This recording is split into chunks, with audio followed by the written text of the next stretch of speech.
Hi, it's Chris with Implied Music. I've got FabFilter Pro-MB, the multiband compressor, and FabFilter Pro-L2, which is their limiter up here. And I guess it's Gizmo Sunday. Like a lot of people, I've been thinking about replacing my Waves plugins, and I've been very attached to C4, their multiband compressor, and L1 Plus. I forget exactly what they call it. I don't have the L2, but I use them a lot on my mix too, on my output bus, right? Just kind of when I'm working, and I don't always have time to master when I'm doing tutorials. I like to slap things on output buses. I also like to use multiband compression across a range of instruments, including piano and drums. Anything that's really dynamic and has a lot of frequency ranges can be quite useful. I've been enjoying working with FabFilter's reverb and also their kind of like lovely synthesizer, FabFilter Twin. So I've made a kind of a FabFilter extravaganza track here. We'll listen to the track with multiband compression, some reverb, some of their one of their reverbs, and L2 kind of on every track, and also the 2-bus.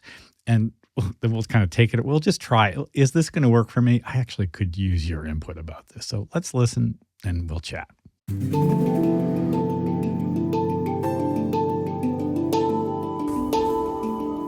Okay, here's a little track I've recorded, and here's the chord progression for those of you following along at home, although that's not the most important thing. We've got 3 instances of FabFilter Twin doing chords, arpeggio, and bass, and just the smash kit pumping away.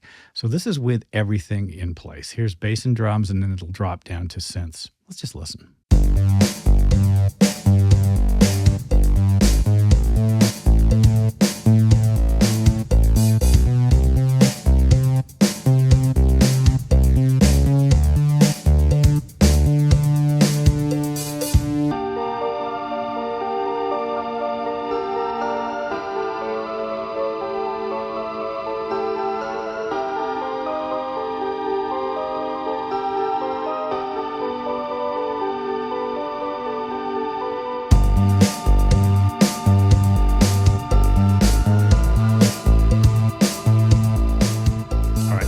You guys have been very patient. So what we're looking at here is the 2-bus collection of plugs. So there's the multiband compressor there, limiter there, and as you can see, I'm hitting the limiter at maybe 5 dB to tame the peaks. Fairly even kind of mastering type aggressive limiting on the 2-bus. And over here, I'm using the multiband compressor to keep things from getting too wild. And just for giggles, let's listen to this mix without these things turned on. I'm going to roll back to the beginning. I turned that way down, so let's bring it back up again. We'll take both of these off. Bass and drums, nothing on the 2-bus. Here we go. It changes the level quite a bit. Let's bring the multiband compressor and hear if it does anything for us. Well, it certainly tightens it up. And then level change.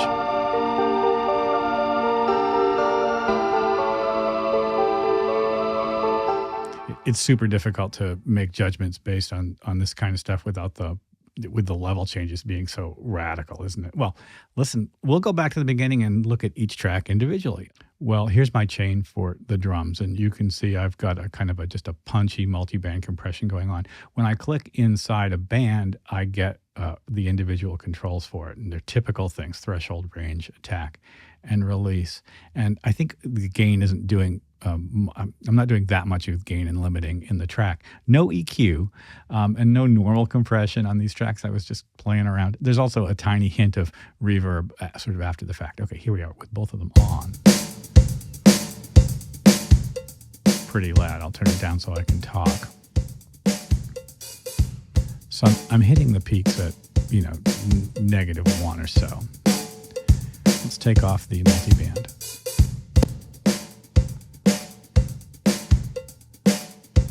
And then back in.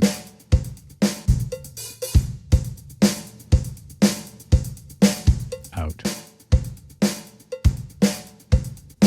In. really thickens it up, helps the bottom an awful lot, and I think opens up the stereo picture as well. That's just super fun for me to hear. Well, this is a very thick synth bass, kind of a wide-ranging synth bass. And again, I'm using the multiband compressor almost like an EQ. Listen to the bass by itself without the multiband compressor. Right, really buzzy, right? Let's bring in the multiband. A lot more punch in the bottom. I'm actually expanding the bass a bit here. So it's in, out, in.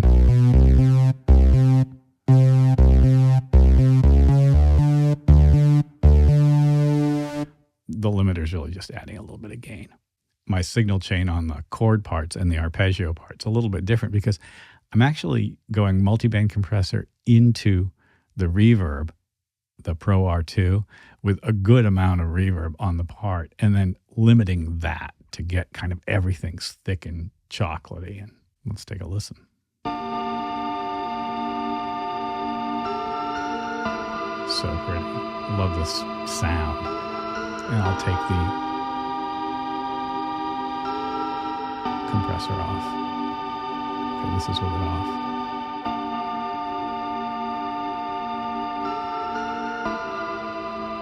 On. Hardly any difference. I think it's because the reverb is doing so much work for us.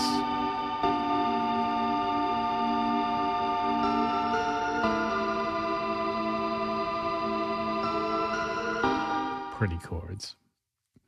Let's listen to the arpeggio. Similar type of work. The arpeggiated part is almost being EQ'd by the multiband.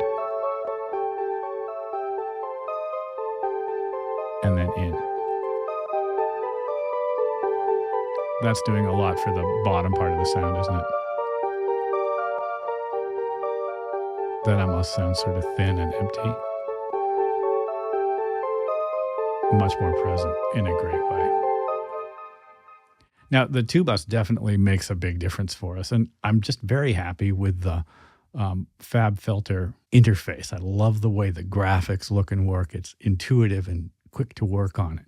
It's a very clinical sound overall, and I wonder if that suits me.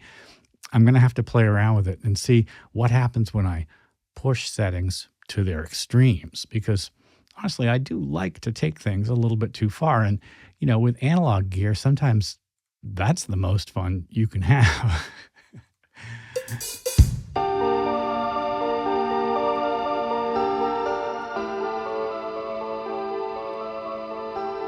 I love this chord progression.